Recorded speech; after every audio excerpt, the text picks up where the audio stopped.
je travaille pour la Fédération nationale de France et je suis en charge d'un nouveau projet qui est Hotspot by Gilles-de-France. Il y a un projet assez original parce que c'est un sujet sur les activités et l'augmentation de l'expérience client au sein des Gilles-de-France. Voilà, on est tout à fait dans le milieu actuellement. Donc, tout d'abord, pour les gens qui n'ont peut-être pas cette notion de l'impact du collaboratif, et je vais vous expliquer un peu l'historique qui a amené un peu à cette idée-là. Il faut remonter quand même dans les années 1992 à New York avec les Critters. Alors je ne sais pas si les gens connaissent les Critters dans la salle. Oui, voilà. Donc en fait, pour vous expliquer, dans les années 92, New York avait vraiment une mauvaise, tout le monde avait une mauvaise vision de New York. On pensait que c'était une ville coupe-gorge, très chère, où il n'y avait que des touristes.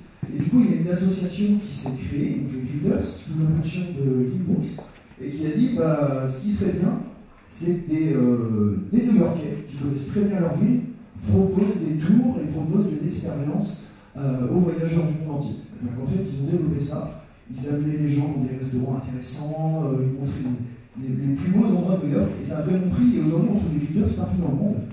Et donc voilà. Donc c'est l'idée qui a apporté le tourisme collaboratif et cette idée d'expérience avec des locaux.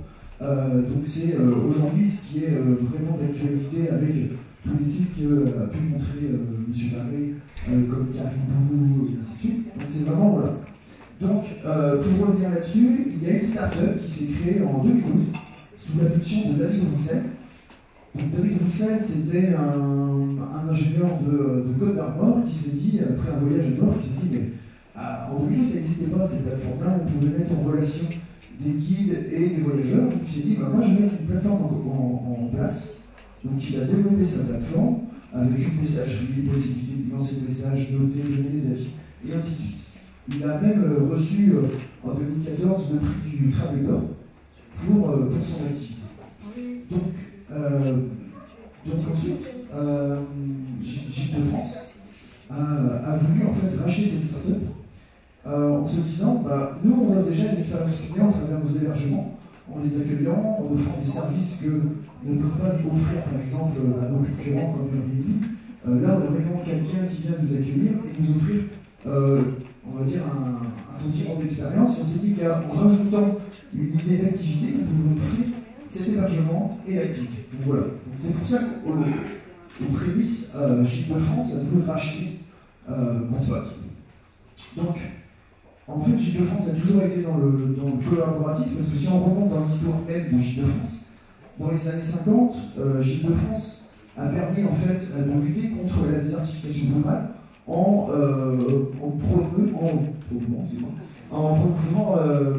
l'utilisation d'hébergements dans la ruralité.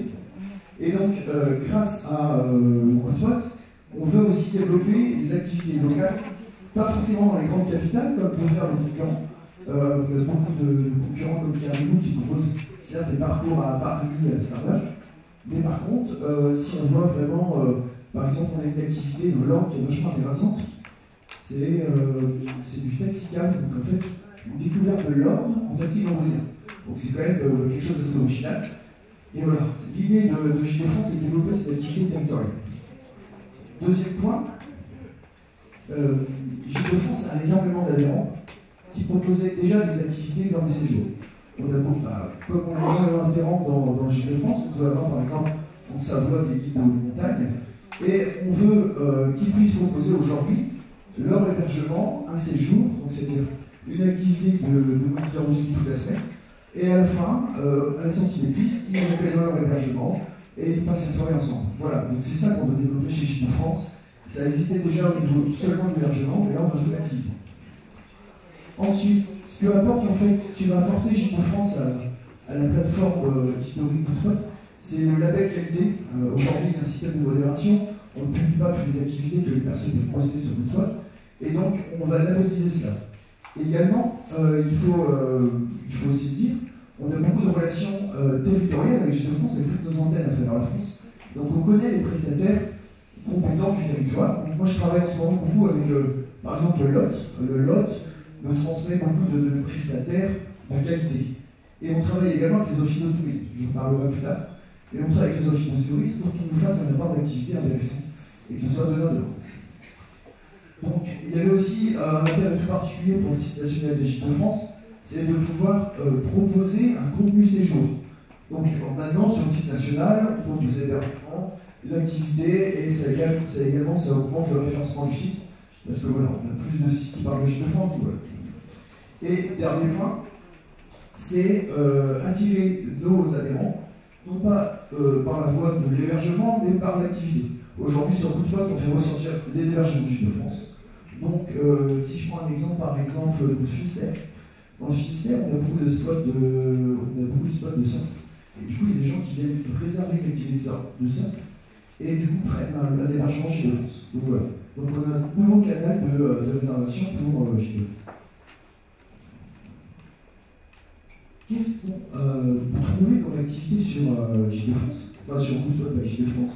Il y a plusieurs choses. Tout d'abord, il y a des prestations de professionnels du tourisme, donc des guides conférenciers, des moniteurs de ski, des moniteurs de planche à voile par exemple, mais également des non-professionnels. Donc les non-professionnels, ça peut être des personnes qui proposent des cours de cuisine, des ateliers artistiques, et ça peut être aussi des personnes, donc là je vais vous présenter, c'est une activité à Paris, c'est une personne qui vous fait traverser Paris, découvrir Paris avec tous les graffitis, et vous montre le street art à Paris. C'est également la même chose, à peu près le même modèle à Lyon, et il vous montre en fait tous les murs peints, les grands murs peints à Lyon. Donc c'est une expérience assez particulière, quelqu'un qui est non professionnel, mais qui propose des activités électriques. Et donc là, comme vous pouvez le voir, voilà, on met en avant également les hébergements Gîtes de France, avec, pour augmenter le référencement de destination.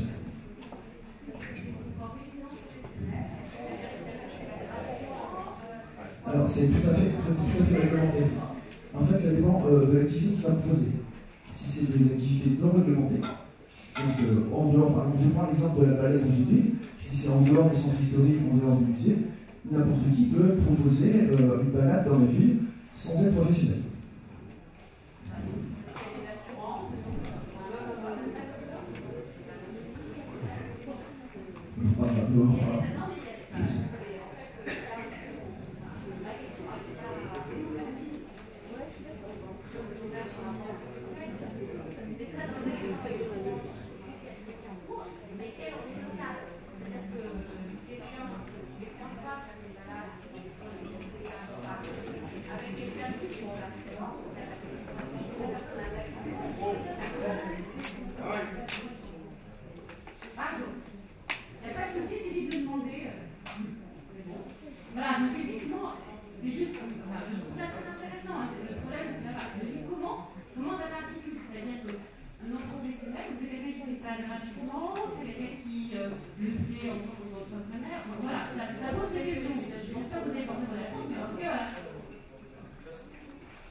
Chez vous, les non professionnels représentent que une quinzaine de pourcents de nos prestataires sur le site. D'accord? Ça répond pas à une question de ça. Ensuite, en général, ce sont des activités gratuites ou vraiment dans des zones non touristiques, vraiment particulières. Mais je suis d'accord avec vous, et je ne pourrais pas vous donner la réponse. Encore une fois, c'est complémentaire, mais je pense qu'aujourd'hui, c'est ça qui fait la richesse, c'est ce qu'on peut proposer. Je pose juste une question même par rapport à ces personnes, c'est juste de faire un peu attention à ça, c'est-à-dire que d'un point de vue juridique et d'assurance, c'est pas si évident que ça. Voilà, c'est tout ce que je veux dire.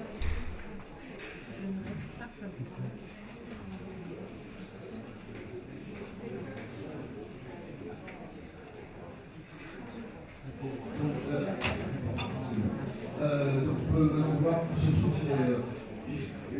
on peut trouver ces activités. On peut trouver ces activités sur le site national des Gîtes de France, sur certains sites départements Gîtes de France, donc celui du Tarn, du Lot et de l'Allier, et il y a forcément sur le site Goodspot. Donc il y a également un nouveau chantier qu'on veut lancer, c'est une collaboration plus accrue avec les offices de tourisme. Car en effet, on fait déjà au niveau du réseau Gîtes de France la collaboration au niveau des hébergements. Donc on fait remonter des hébergements sur les sites d'offices de tourisme.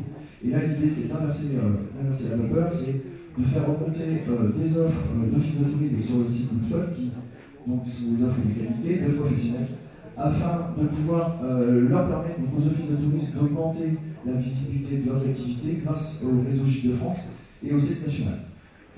Également, dans le Lot, avec une office de tourisme du Lot, on essaie de travailler sur, peut-être c'est vraiment dans le milieu des tuyaux, sur le déploiement d'un outil Bookspot front office modifié pour qu'ils puissent faire des réservations au public. Donc voilà.